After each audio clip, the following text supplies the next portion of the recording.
بسم اللہ الرحمن الرحیم۔ احباب سے بکر یہ عمومی طور پر ہم نماز جنازہ وغیرہ پڑھتے رہتے ہیں، لیکن مسائل کامل طور پر بیان بھی کیے جاتے ہیں، لیکن ہم سنی انسنی کر دیتے ہیں۔ شاید ہم سمجھتے ہیں کہ یہ دو کان اس لیے ہیں کہ ایک سے ہم مسئلہ سنے اور دوسرے سے نکال دیں، اس لیے ہم بعض اوقات جنازے پڑھاتے ہیں اور بعض اوقات جنازے پڑھتے ہیں تو لوگوں کا ملا جلا رد عمل ہوتا ہے کہ بعض اوقات لوگ سلام پھیرنے کے بعد ان ہاتھوں کو چھوڑ رہے ہوتے ہیں، بعض اوقات لوگ ہاتھ پہلے چھوڑ دیتے ہیں اور پھر سلام پھیرتے ہیں۔ تو ان میں سے بہتر طریقہ کون سا ہے؟ تو یہ ایک قاعدہ، یہ ایک قانون یاد رکھ لیں، ساری زندگی اس معاملے کے اندر کبھی شک نہیں ہوگا۔ یہ یاد رکھیں کہ ہم نے ہاتھ تب باندھنے ہوتے ہیں جب ہم نے کچھ پڑھنا ہوتا ہے، اور جب ہم نے کچھ پڑھنا نہیں ہوتا تو پھر ہم نے ہاتھ بھی نہیں باندھنے ہوتے۔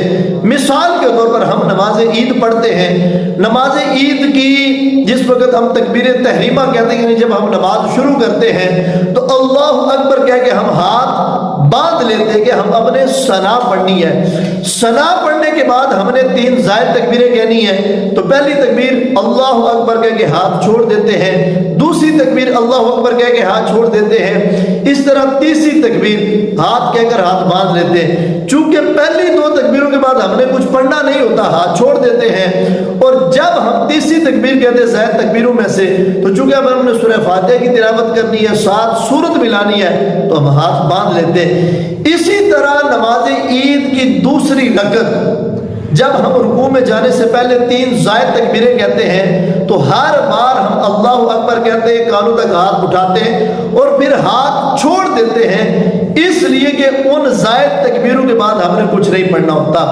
تو بالکل ایسے ہی چونکہ نماز جنازہ کی چوتھی تکبیر اس کے بعد ہم نے کچھ پڑھنا نہیں ہوتا، اس لیے جیسے ہی نماز جنازہ کی چوتھی تکبیر امام کہے تو ہم بھی اللہ اکبر کہتے ہوئے ہاتھوں کو چھوڑ دیں اور پھر چھوڑے ہوئے کھلے ہوئے ہاتھوں کے ساتھ ہم جو ہے وہ سلام پھیریں۔ یہ جو ہے وہ ٹھیک مسئلہ ہے۔ اللہ تعالی ہمیں دین سمجھنے اور اس پر عمل پیرا ہونے کی توفیق عطا فرمائے۔